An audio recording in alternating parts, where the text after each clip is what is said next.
In May 2025, the All Progressives Congress, a coalition that emerged from the merging of three smaller opposition parties, namely the Action Congress of Nigeria, ACN, the Congress for Progressive Change, CPC, and the All Nigeria People's Party, AMPP, marked 10 years in office.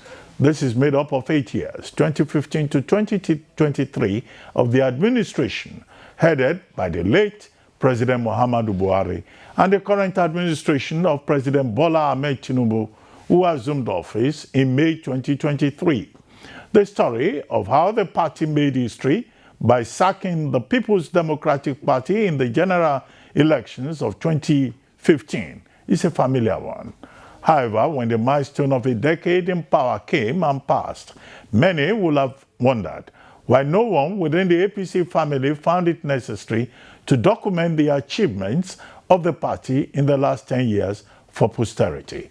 Taking the responsibility upon himself, Senator Hope Uzodinma put the work in to silently fill this gap, which his latest book titled A Decade of Impactful Progressive Governance in Nigeria.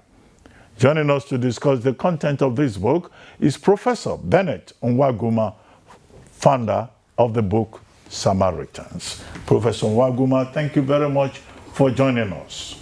Thank you very much. Well, Prof, I've not read this book.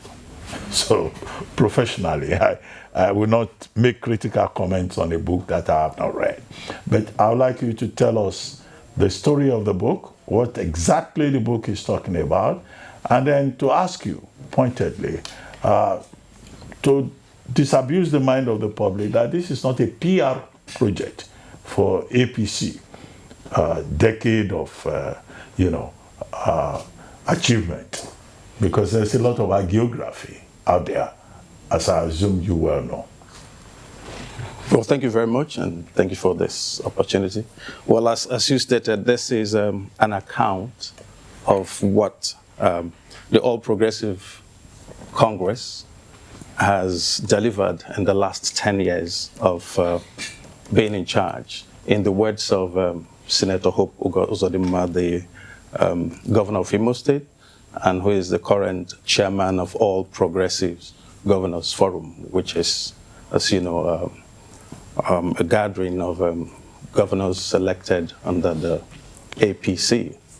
And so, talking about the book, if I am to break this book into bits, I'll break it into 3 bits, 3 sections. So in the first 3 chapters, 1, 2, 3, including the introduction, the author just lays the background of what is to come. In other words, in chapter 1, he tried to trace the history of political parties in the country, starting from the pre-independence era, and what one can get out of that summary, that bit of history, is that all the political parties, from the first to the second to the third, and now the Fourth Republic, had varying degrees of progressive content in them.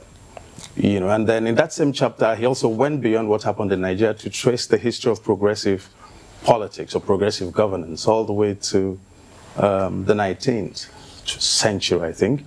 And in doing so, also highlighted how progressive governance would have transformed other countries in Europe, America, Latin America, and even some parts, other parts of Africa. And the second part of the book, which I like to refer to as the kernel of the publication, he goes into highlighting the different policies, legislations, programs, and even actions by which the party attempted to deliver or have delivered on the promise they made as part of their campaign, as contained in the manifesto, which he referred to, copiously. Then, to respond to your question about whether this is or not a PR, yes, we expect when you're telling your own story, you tell it in the best language possible.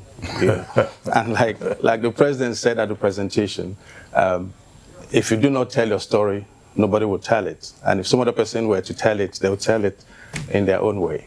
You know, but I tell you, the author made a brilliant attempt, very bold and courageous attempt to tell a balanced story. Because in one of the chapters captioned common criticisms of the APC administration, he highlights all the, if you like, shortcomings on his own, accepted those areas where they've not met the expectations of the people, puts up some defense as you would expect, and then in the last section, looking into the future, makes a promise on how the policies, legislations, the reforms they've put in place can lead to a better Nigeria, where they deliver on those promises. All right, thank you so much. I want to assume that Senator Hope Uzodinma has written this book for posterity's sake, and also maybe as a way of his contribution to history. But I get you when you say that from his point of view it would be more positive, but in light of history, I think it's important to also tell the truth and also be factual. On that note, I want to talk about the 23 pages dedicated to some of the criticisms and, you know, of the progressives' governance in 10 years. And from that, lessons learned for future administration. I think that might be a critical part of reading this book. What are some of the lessons that can be learned for the future? Well, yes, in that section, he talked about those areas where the promises or the results have been slow in coming. And he pointed out that, yes, the fight against insecurity is raging. The expectations have not been met.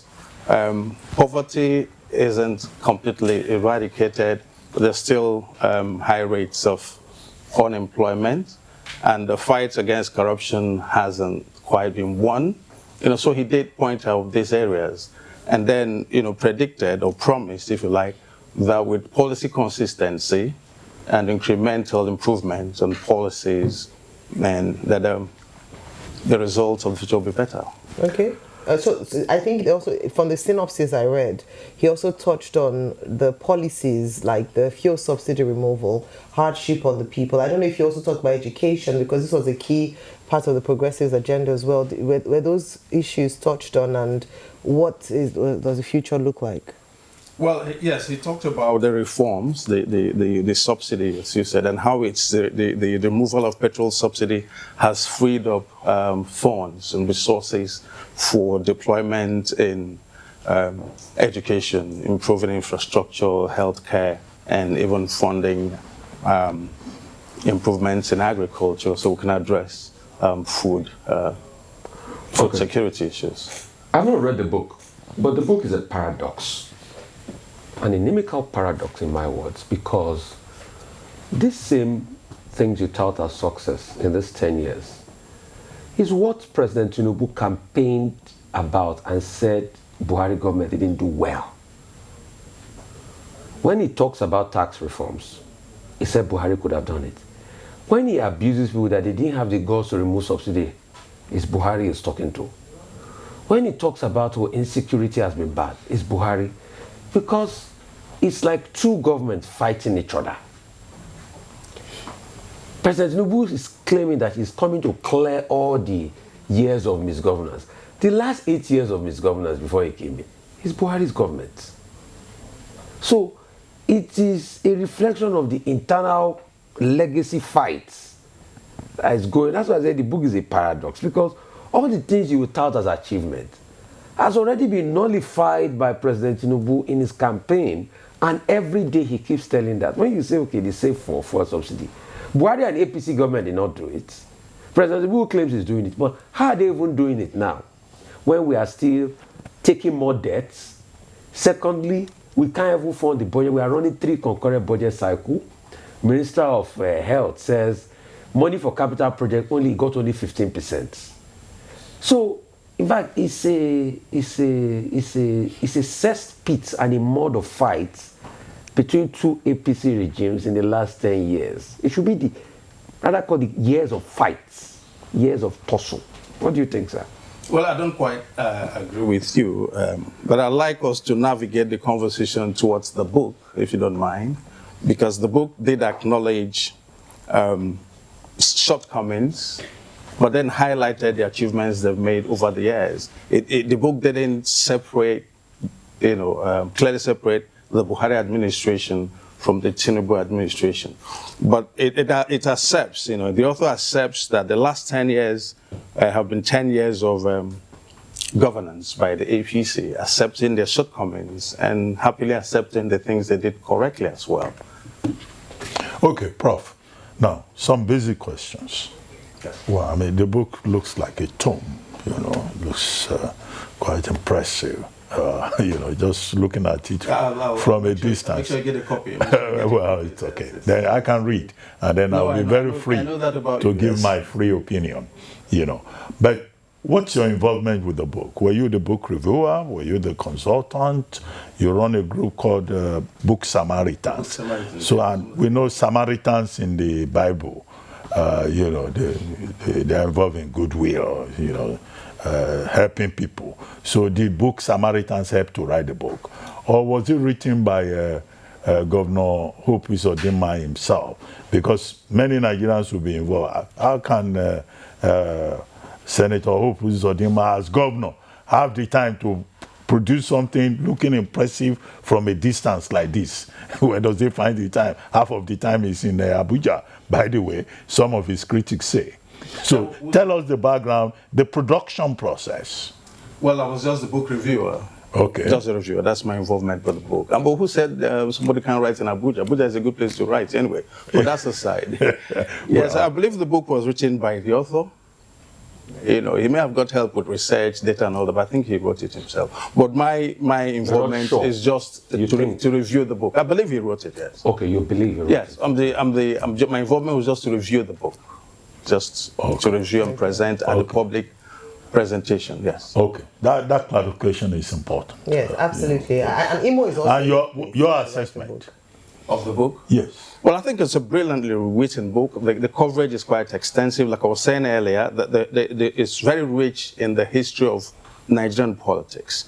Now, some of the information in chapter 1, maybe chapter 2, talking about progressive politics in Nigeria, like I said, dates back to the pre-independence era, where he makes an argument, very convincing one, that progressive agenda started in Nigeria was provoked by the clamor of citizens for an improved life experience away from what the colonial administration was given at the time, which was why the nationalist movements of the pre-independence era were rich in progressive agenda. So in terms of facts, there's a lot of facts. All those facts, clear facts. The claims of the policies, the programs of the government are factual. It can also be proven easily. All right, thank you. I was going to say that Imo State is also a good place to write books. You said Abuja is well, that's correct. I'm sure Imo is also good. Why is he always in Abuja? Maybe for research. For research in Abuja? Because the National Library, we have to raise money for the library. Okay, very quickly, because we have just a minute or two with you. As we wrap up, would you recommend this book to be introduced for learning in our institution based on the facts written in the book, just so that we can understand, at least when it comes to ideology of parties in Nigeria? Yes, I would, quite strongly. And as part of the review process, I did something a bit informal. I consulted a colleague of mine who is a professor of political science at the University of Nigeria, and that's exactly his opinion. Like I said, it's very rich in the political history of this country, which is just as important all the way.